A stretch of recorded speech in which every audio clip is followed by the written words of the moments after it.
Hey everybody, thanks so much for stopping by. Welcome back to the channel.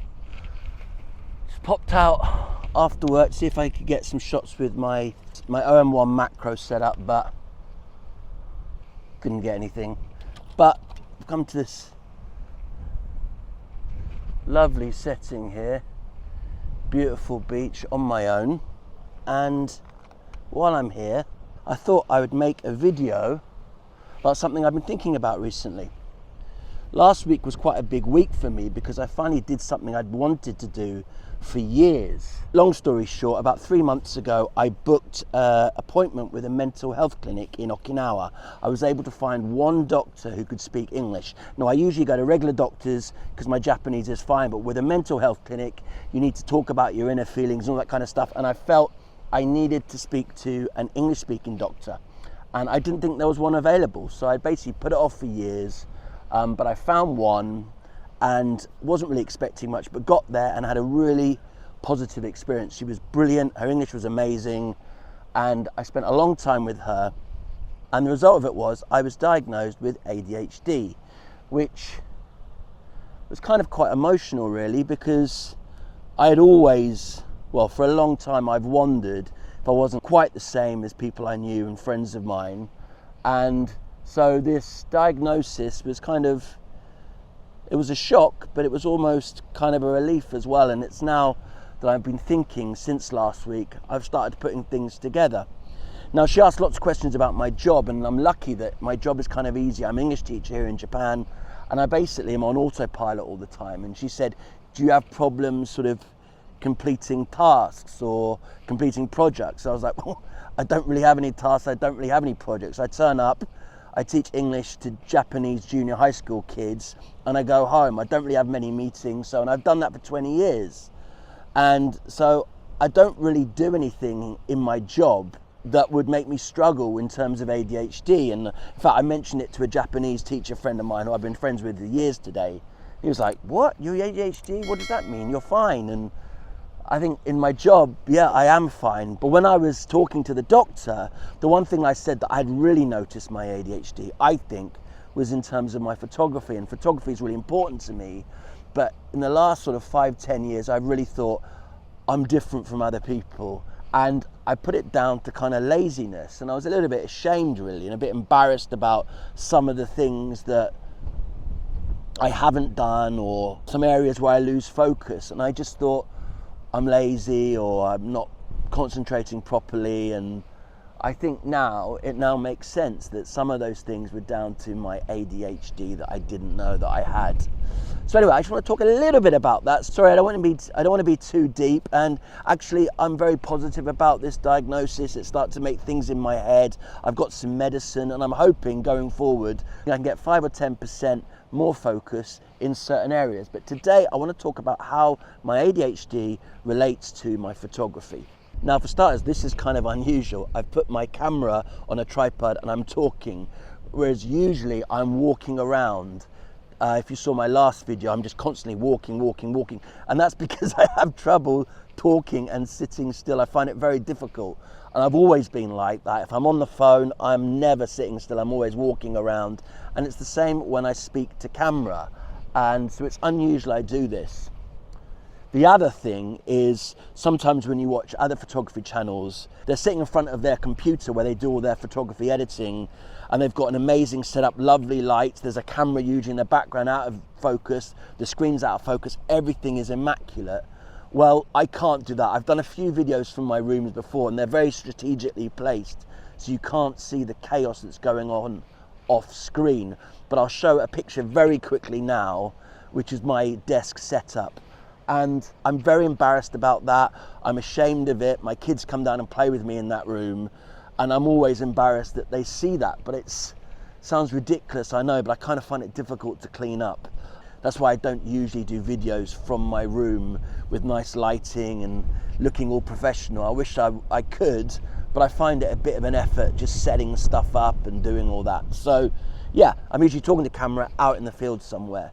One of the other things that I think this thing I have affects my photography is when I come back from a photography trip, especially if I've actually traveled somewhere and I've got all these photos I'm so proud of.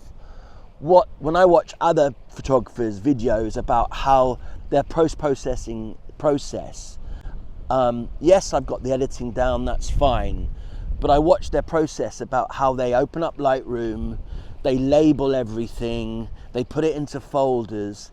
That is just beyond me. What happens is I get home and I'm almost like I'm searching for that dopamine. I've got some shots I remember that I took in the field and I want to find them, and I'll go and find them and I'll start editing them without really checking all the other shots I've got. And I often do that. I'll put the SD card in, look at my computer, get so excited, first good shot I see, I spend ages editing it and don't really look at the photos after that. So therefore I miss lots of good shots. Often I look at pictures I've taken years ago and realize some of my best shots I didn't even edit. And that's another thing. I don't get round to filing my photos, naming my photos. I basically have thousands and thousands of pictures on lots of different hard drives, completely disorganized. And in the past, actually, it's happened on a few occasions. I've been asked a couple of times for books and a couple of times by websites if I can get this certain image that they'd seen somewhere online, and I have difficulty finding it. I don't really know where it is because my filing system is so disorganized, because I've never taken the time to properly file and manage my photos, which is such a waste. I spend all this time, I spend all this money on gear to then not treat my photos properly and with the respect they deserve. And that's something I'm hopefully... Had to stop the video for the 5 o'clock chime. Sorry, it's very windy, the camera's moving around, hopefully that's okay. So yeah, going forward, that's something I'm hoping to improve. How I look after my photos once I'm back at home. How I want to start naming them, I want to start labeling them, filing them, putting them into folders so I can find them easier in the future. And that's something that I just haven't done in the past, and I just thought I'm just lazier than everybody else, but maybe there was another reason I wasn't doing it. I'm not sure. I still want to take personal accountability. I don't want to say, oh, everything was because of my ADHD. That's not the case, but I have always been crap with looking after my photos after the event. I mean, for me, the thing about photography was, it's the one time I can really get peace. Like when I get into the field and I'm focusing on a bird, I can just go into mega focus for it, and I'll just lose an hour, 2-3 hours trying to take a photo of a particular species. And that's where, yeah, that's one of the few times that my brain does kind of stop racing, and that's why I love photography so much. On the flip side, it can be frustrating because the amount of times I've missed shots where I do find the species and I'm like, oh look, there's something else, and I'll take a picture, and then the species that I'm trying to photograph does something and I miss the shot. That happens a lot. But often I can get into a situation where I can get in the zone, and I can really switch off, and that's why I love photography so much. So this is basically just going to be a quick video. I just thought I would talk about my experiences of photography, and I think it was photography that made me try and go out there and find a solution to what I thought may have been a problem. And I'm happy I did, because I love photography so much, and I just wanted to see if there are anyone else out there who maybe you don't have any diagnosed mental illness, but you're just disorganized or you're lazy like I thought I was, and you don't properly document your photos, you don't know where all your photos are, you leave all your stuff in a mess, you can't really organize your computer workspace like I can't. I just wanted to find out if there are anyone else out there like that. I'm sure there are, but so many videos I watch of people, all the videos I seem to watch of photographers, and they're all so super organized, and their workspace is so clean, and they look so organized, and they look so professional in comparison to me. I look like someone who's just completely winging it, and I think a lot of people, when they first see me, probably switch off immediately thinking this guy doesn't know what he's doing, and it's only when they see my photos. In fact, someone did comment a few months ago, someone said, I can't remember what video it was, they said, I thought you were talking rubbish and you didn't know what you're talking about, and then I saw your nice photos. So I think I probably do give that impression. But yeah, no, this is a sob story. I'm very positive that I finally know what's going on in my head, and it's answered a lot of questions actually about my past. I realise I've done a bit, since I found out, I've done a lot of research, and it seems like a lot of people have very different ADHD symptoms or features.